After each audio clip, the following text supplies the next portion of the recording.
Hi guys, welcome to my channel. இன்னைக்கு இந்த வீடியோல journal example 4th sum பார்க்க போறோம்.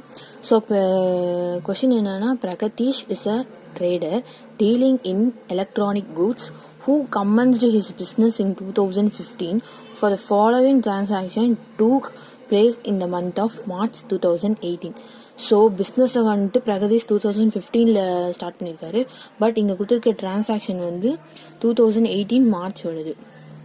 ஸோ ஃபர்ஸ்ட் வந்து purchase the goods from Y and co on credit. So goods purchase பண்ணியிருக்காரு கிரெடிட்க்கு ஒய் அண்ட் கோ கிட்ட 60,000. ஸோ இந்த டிரான்சாக்ஷனோட ஆஸ்பெக்ட்ஸ் வந்து purchases and then Y and co. Purchases is a real account, debit what comes in.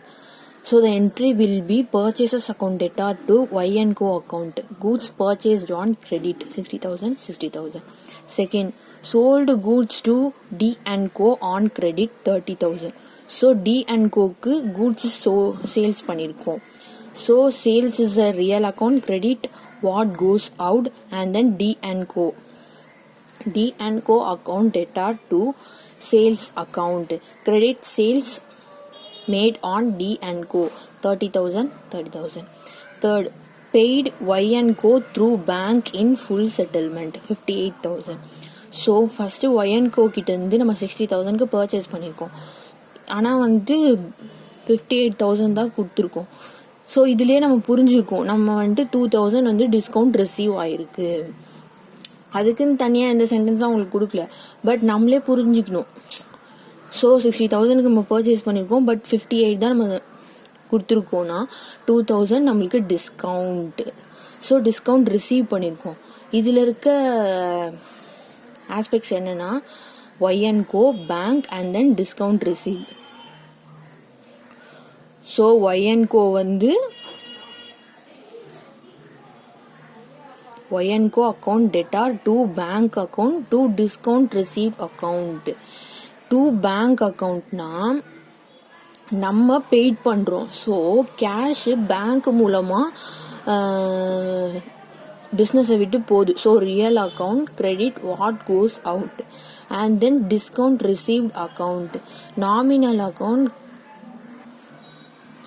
Credit all incomes and gains. So இந்த மாதிரி entry போடணும். 60,000, 58,000 வந்து நம்ம கொடுத்துருக்கோம். 2,000 வந்துட்டு டிஸ்கவுண்ட் ரிசீவ் பண்ணியிருக்கோம். இது ரெண்டையும் கிரெடிட்ல போட்டு ஆட் பண்ணி டெபிட்ல போட்டுக்கணும். அடுத்தது fourth, D and co accepted a bill drawn by Pragadeesh 30,000. So D and co வந்து டி அண்ட் கோ கிட்ட வந்து நம்ம சேல்ஸ் பண்ணியிருக்கோம் 30,000க்கு. அதுக்கு அவங்க பில் கொடுத்துருக்காங்க, அதை நம்ம அக்செப்ட் பண்ணியிருக்கோம், அவ்வளோதான். So bill receivable account debtor to D and co account. Bill received from D and co 30,000. And then fifth, sold goods to L and co on credit 20,000க்கு வந்து சேல்ஸ் பண்ணியிருக்கோம் எல்லுக்கு. So sales is a real account, credit what goes out. So M account debtor to sales account. Goods sold on credit to M 40,000. Sixth, sold goods to M on credit 40,000. So இதே மாதிரி தான் எம்முக்கு வந்து sales பண்ணியிருக்கோம். So sales real account, credit what goes out. So M account debtor to sales account. Goods sold on credit to M 40,000. Next, seventh, received a check from M in full settlement and deposited the same to the bank. First M கிட்ட இருந்து check receive பண்ணியிருக்கோம் and then பேங்க்ல deposit பண்ணியிருக்கோம். So 39,000.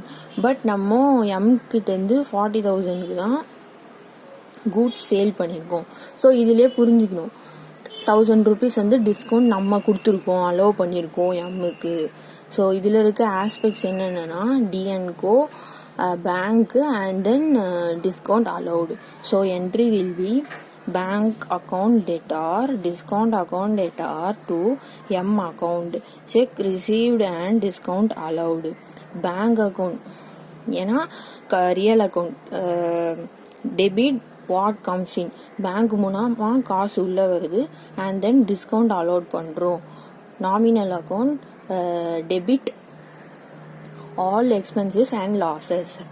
So 39,000 நம்ம check receive பண்ணுறோம், 1,000 rupees வந்து discount allowed. So இது ரெண்டுமே ஆட் பண்ணி இங்கே 40,000 கிரெடிட்டில் போடணும். 8th, goods returned to Y&Co 4,000. So already Y&Co கிட்ட இருந்து கூட்ஸ் வந்து பர்ச்சேஸ் பண்ணியிருந்தோம் 60,000க்கு. ஸோ 4,000 worth உள்ள கூட்ஸை நம்ம ரிட்டர்ன் பண்ணிக்கோம். இது பேர் தான் purchase return. So purchase return, sales return ரெண்டு இருக்கு. பர்ச்சேஸ் ரிட்டர்ன்னா பர்ச்சேஸ் பண்ண கூட்ஸை நம்ம ரிட்டர்ன் பண்ணோம்னா அது பேர் பர்ச்சேஸ் ரிட்டர்ன். சேல்ஸ் ரிட்டர்ன்னா நம்ம சேல் பண்ண கூட்டை வந்து கஸ்டமர் ரிட்டர்ன் பண்ணாங்கன்னா அது பேர் sales return. So purchase return, sales ரிட்டர்ன்னு ரெண்டு இருக்கு. பர்ச்சேஸ் ரிட்டர்ன்னா நம்ம பர்ச்சேஸ் பண்ணதை ரிட்டர்ன் பண்ணோம்னா அது purchase return. So sales return வந்து நம்ம சேல்ஸ் பண்ணோன்னு வச்சுக்கோங்களேன், அது கஸ்டமர் கிட்ட இருந்து ரிட்டர்ன் வந்தால் அது சேல்ஸ் ரிட்டர்ன். இப்போ இங்கே இருக்கிறது வந்து பர்ச்சேஸ் ரிட்டர்ன். இப்போ நார்மல் பர்ச்சேசஸை ரியல் அக்கௌண்ட்டில் டெபிட்டில் போடுவோம். பட் இது அப்படியே ஆப்போசிட், கிரெடிட்டில் போடணும். ஏன்னா இது வந்து பிஸ்னஸ்குள்ளேருந்து வெளியில் போகுது, அதனால். அதேமாதிரி சேல்ஸ் ரிட்டர்னும் அப்படி தான். சேல்ஸ் வந்து நம்ம கிரெடிட்டில் போடுவோம், பட் சேல்ஸ் ரிட்டர்ன் வந்து நம்ம டெபிட்டில் தான் போடணும். ஏன்னா வந்துட்டு அது வெளியில் போன கூட்ஸ் திருப்பி உள்ளே வருதுல்ல, அதனால். ஸோ இங்கே இருக்க ரெண்டு ஆஸ்பெக்ட்ஸ் பார்த்தீங்கன்னா Y&Co and then purchases return. So Y&Co account debtor to purchase return account, goods return to Y&Co 4,000. So இது வந்து real account debit, real account credit, what goes out. And then L become insolvent and only 90 paise per rupee is received by cash in final settlement. Yக்கு வந்து நம்ம goods sales பண்ணியிருந்தோம். So Y என்ன பண்ணுறாரு, கிரெடிட்க்கு sale பண்ணியிருந்தோம், but Y வந்து கொடுக்கல. அந்த credit இன்னும் கொடுக்காததுனால அது வந்து பேட் டெப்ஸாக மாறிடுச்சு. ஸோ அதுக்கு வந்துட்டு ₹1 90 பைஸ் வீதம் 2,000 லாஸ் ஆயிருக்கு. 2,000 லாஸ் ஆயிருக்கு. ஸோ இதில் இருக்க ஆஸ்பெக்ட்ஸ் பார்த்தீங்கன்னா I account, cash account and then bad debts. So இழுத்தடிச்சனால அது வந்து பேட் டெட்ஸ்ன்னு சொல்லுவாங்க. ரொம்ப நாள் கொடுக்காமே இருந்தால் கரெக்டாக கொடுக்கணும், அதுதான் டெப்டாஸ். பட் இவங்க கொடுக்காம ரொம்ப நாள் ஆகிருக்காங்கனால அது பேட் டெட்ஸ் ஆயிடுச்சு, லாஸ் ஆயிடுச்சு பிஸ்னஸில்.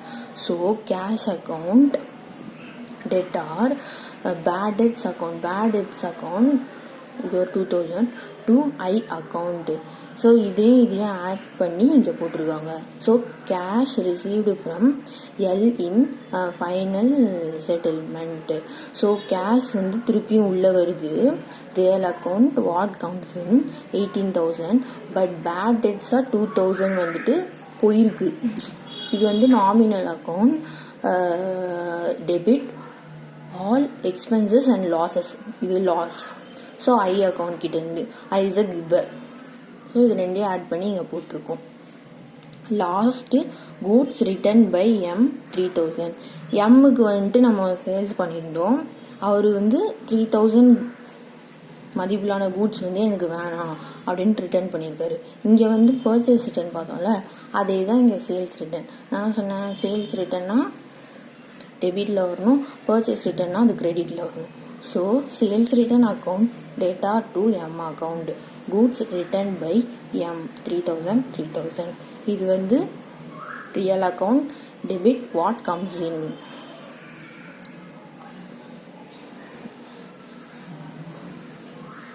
Thank you. Subscribe my channel, like, share, comment பண்ணுங்கள்.